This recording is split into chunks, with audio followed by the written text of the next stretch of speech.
thank you for showing up. I appreciate you. This is the sequel to Real World Hassling Me. And you remember I did Matchbox 20 on May 5th.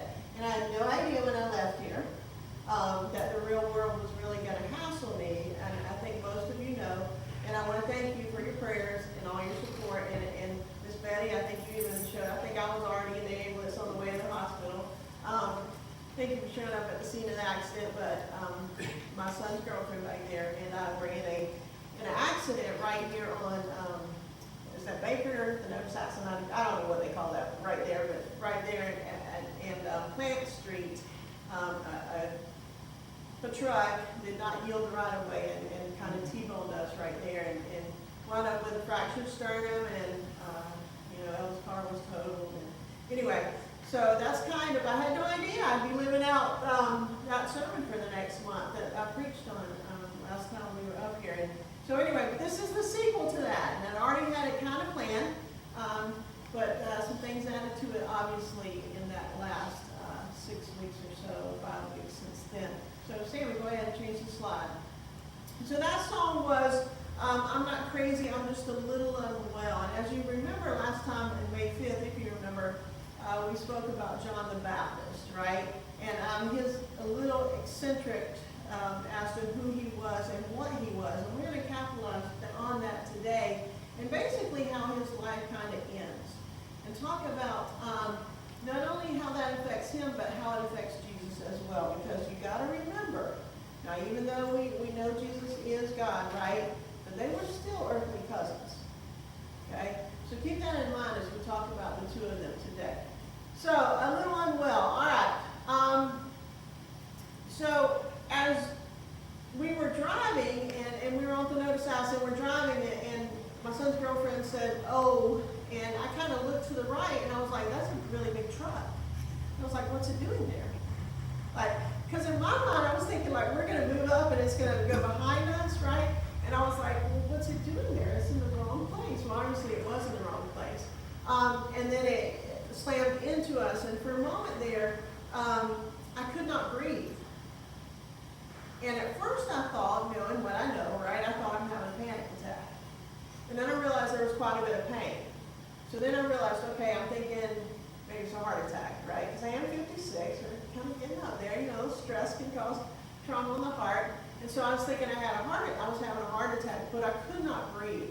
And I thought I was going to pass out. Well, my son and his girlfriend, they run and stuff. They're pretty athletic, stay fit and all that. Well, she happened to have a bottle of water in the car. And I said, do you have any water? She said, yes. And she gave it to me and kind of splashed that on my face. And I was able not to pass out. I was able to kind of stay conscious due to that water. So never underestimate the power of water. And as we talk about John the Baptist, that becomes really important. Acts 2:38. Peter replied, repent and be baptized, every one of you, in the name of Jesus Christ, for the forgiveness of your sins, and you will receive the gift of the Holy Spirit. When we last left John and Jesus, John had baptized Jesus. And that's important because it's the beginning of Jesus' ministry, but it's also the beginning of the end for both of those gentlemen. This kind of draws attention to the fact that Jesus is going to step out and start doing things. It also draws attention to John now, too. Now, remember, there's no internet, but if you remember that scene, and I asked you to kind of visualize it, the Pharisees and the Sadducees showed up to see what was going on because John was causing quite a stir. And they wanted to be baptized as well. And remember, he kind of rebukes them and says, who told y'all to come show up, right? How did y'all find out? But this is exactly the beginning of the end for both of them, okay? John will be in jail, and Jesus goes into the wilderness to be tempted by Satan shortly after that baptism. So it wasn't like we had this great party, and I know sometimes baptisms come with parties, and go out to dinner. It's a great celebration, and it was. But at the same time, this is the beginning of the end for both of those men. Jesus. So I'm not crazy. I just tell the truth. So we live in 2024, and it's quite frightening if you really wrap your mind around it. AI is everywhere now, and if somebody could tell me how to get it off Facebook, I'm tired of it coming up every time I want to do something, or every time I ask Siri something and AI comes up, I really wish I could figure that part out and how to get it off or turn it off. But these echo chambers in which we live now, everything you buy, you know, if you belong to any kind of rewards program, right, and they're all over the place, especially if you're getting money back for one of them, right, they're farming your data.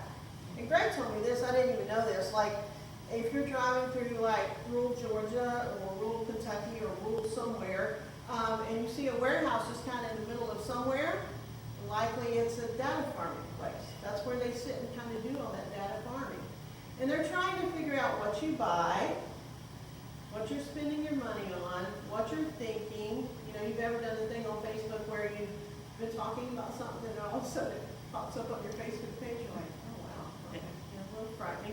But they do, they're farming that data, and the problem with that is as me, for example, I sit and buy things and I look at things, they're tracking what I'm thinking, right? And they're paying it, and if you're a psychologist, industrial psychologist right now, you can make big money doing this, because that's who they're employing to figure out how you're thinking. So they're farming on this data, and they're figuring it out, and the problem with it is, they're giving me blinders. So all I see is what I want to see. They're not allowing me to, you know, we talk about diversity, and we throw that around right now as if it's some kind of, but that whole echo chamber, it's not giving you anything diverse. You're just seeing what you want to see, right? And with all of that, they're figuring out how you vote, how you worship, what your next job and career might be, and all of those things, right, are going into that data farming and those echo chambers. And it all speaks to how odd it is to hear the truth. Do you know that the average human, you ready for this, tells 200 lies a day? Now that's average. Don't panic. That's average. You may be above average, and that's okay. But the average human tells 200 lies a day, right? And if you're staying in those echo chambers and you're thinking about all that you're receiving, and you're thinking about the person on the other end that's telling you and giving you all that information, which may be true or may not be true, right? Because everything on the internet is true, right? So as you're thinking about all that that's just kind of feeding you, you know, just think about where you're staying and all that, and what your truth, what your reality really becomes. Kind of frightening. But it's nothing new.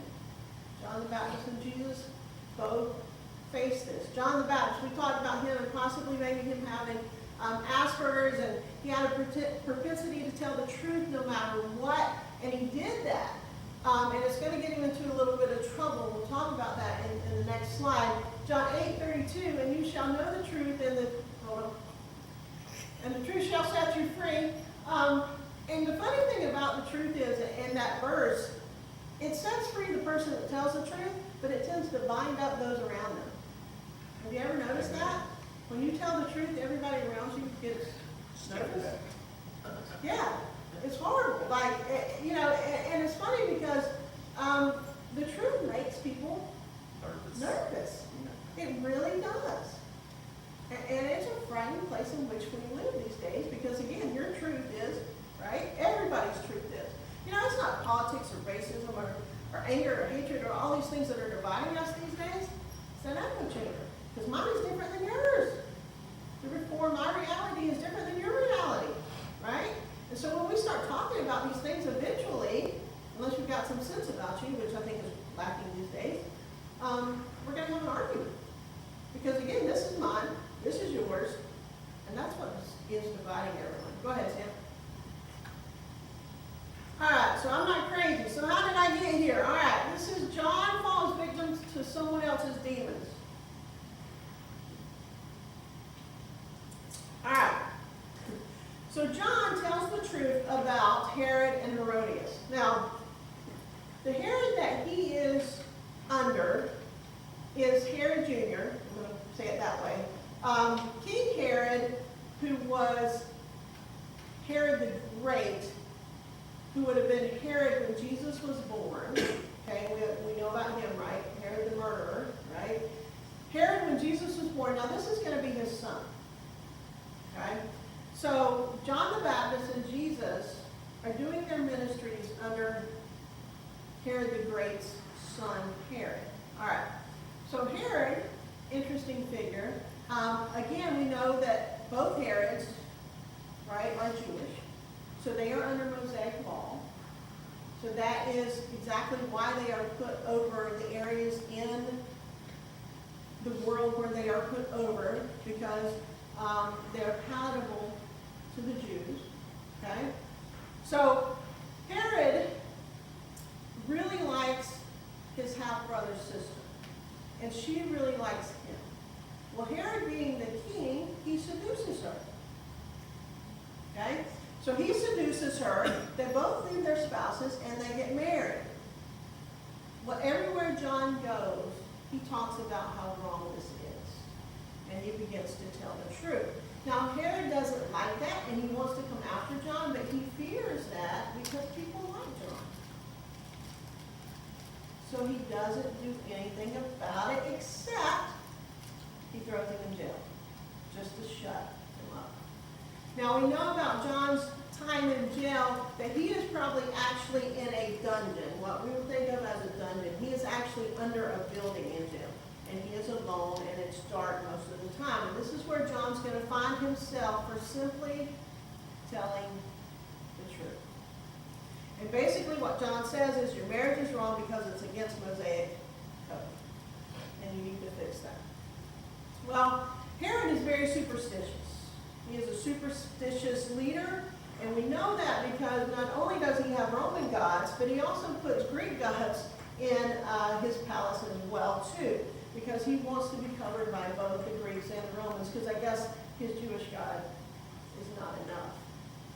So Herod and Herodias basically have their own demons and their own situation going on, and then all of a sudden, they come to a place where there is a feast, a great wedding, and everything's going to change. Now, Herod is king, so his word goes. So no matter what Herod says, he has to do. Switch the slides, Sam.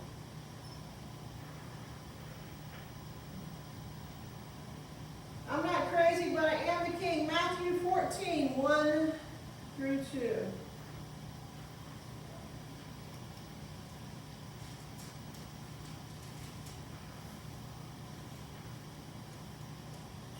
And at that time, Herod the Tetrarch heard the news about Jesus and said to his servants, "This is John the Baptist. He has risen from the dead, and that is why miraculous powers are at work in him."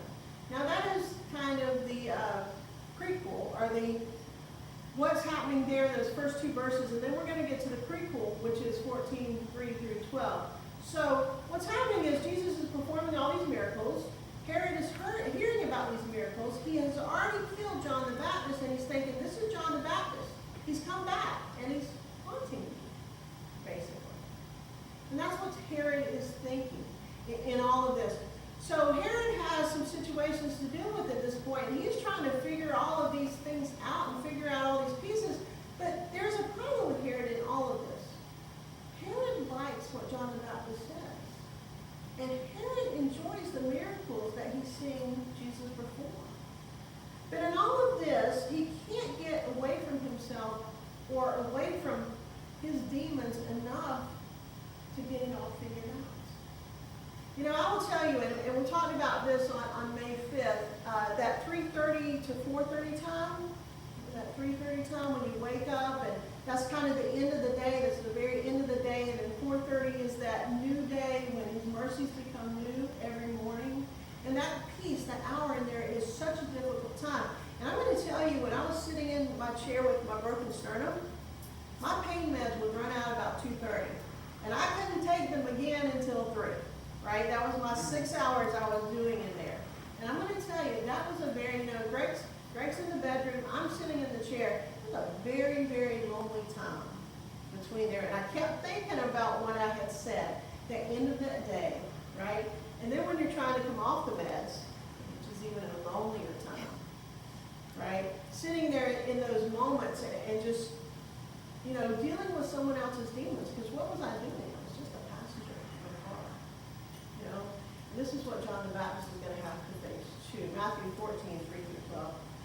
For when Herod had John arrested, he bound him and put him in prison on account of Herodias, the wife of his brother Philip. For John had been saying to him, it is not lawful for you to have her. And although he wanted to put him to death, he feared the multitude because they regarded him as a prophet, because he told the truth.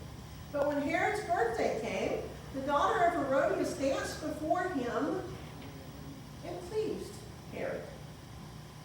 Now, I want to just, again, draw this family timeline to you. Okay, so Salome, who is Herodias' stepdaughter, or who Herodias' daughter, but Herod's stepdaughter, is his brother's child. So this is his niece. And she performs this dance during his birthday. And everybody thinks it's wonderful. So verse 7, thereupon he promised with an oath to give her whatever she asked. And having been prompted by her mother, she said, give me here on the platter the head of John the Baptist. I'll stop right there. Now what has John the Baptist done?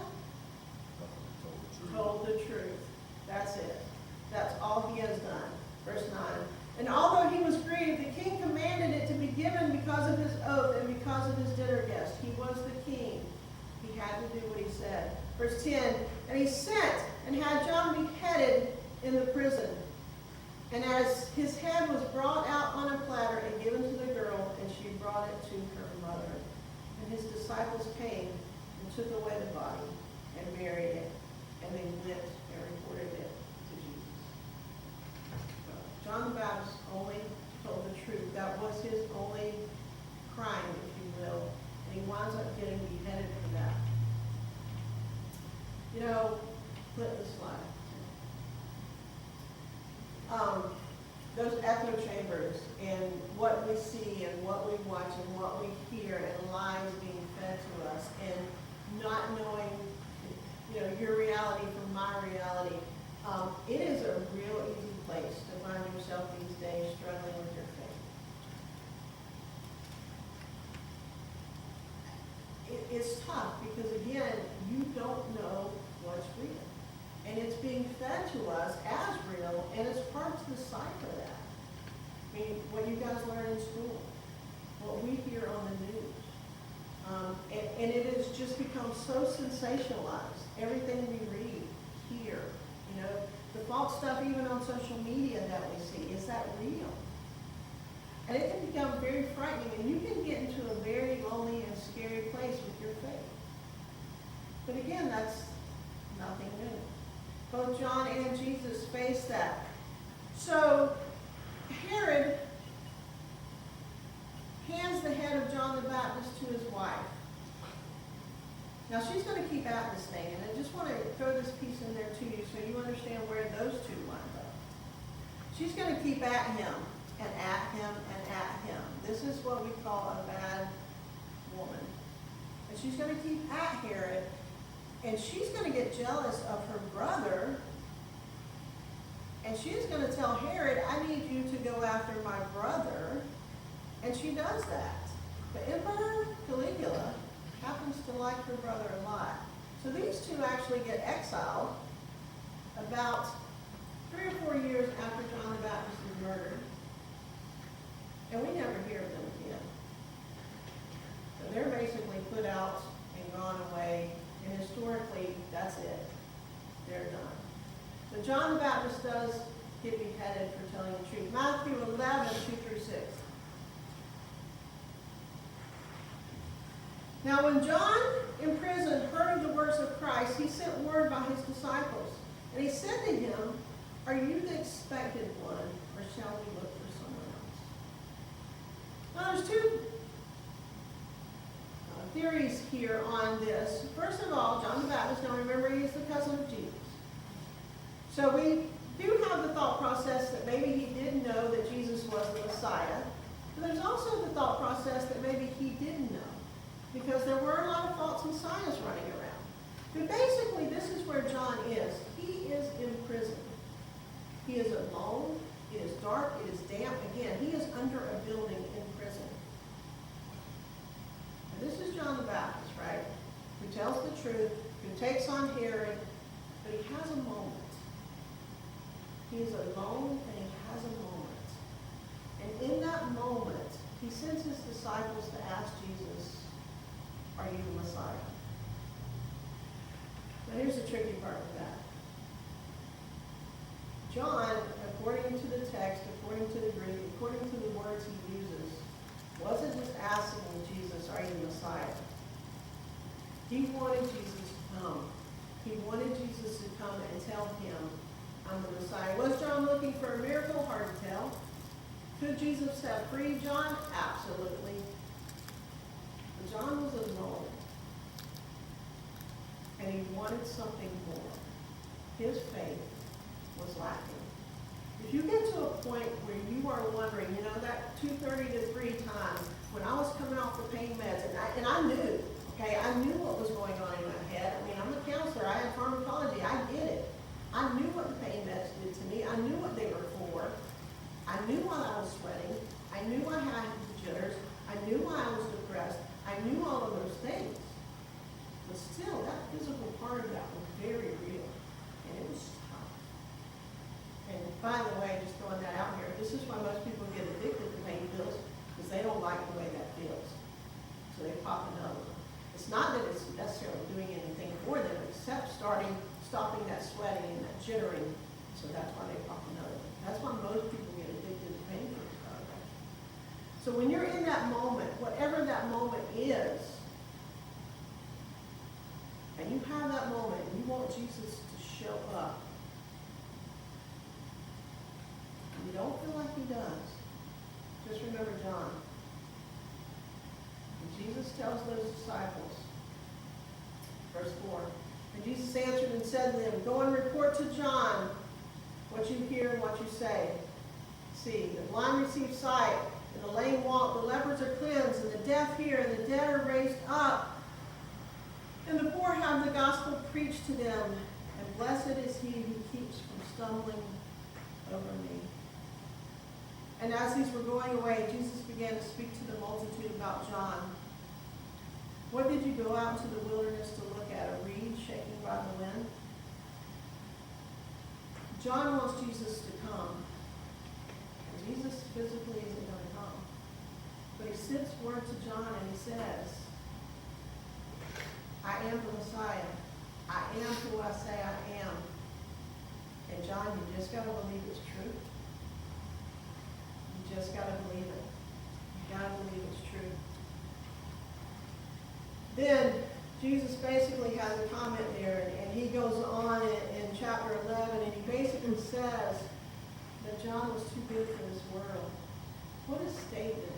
When you think about that, your Savior saying that you were too good for this world. God saying you were too good for this world. But still, John is there in that prison cell struggling.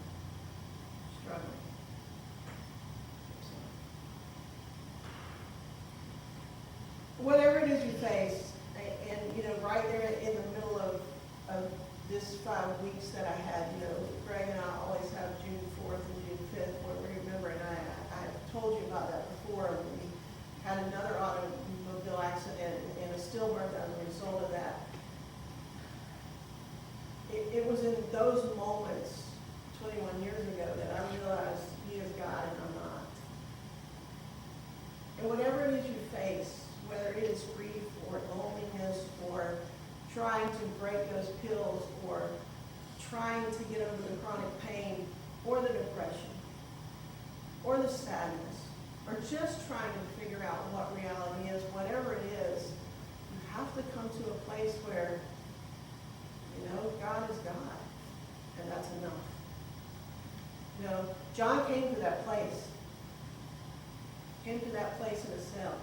He wanted Jesus. Jesus isn't physically coming, but he came to a place where God is God and I'm not, and God is enough. And whatever it is you face, you have to come to that place, or else you're going to continue to struggle and continue to be lonely and continue to hurt. Because you got to come to a place where you know he is God. But it's okay to not be okay. I just don't want you to stay there very long. Matthew 14:13.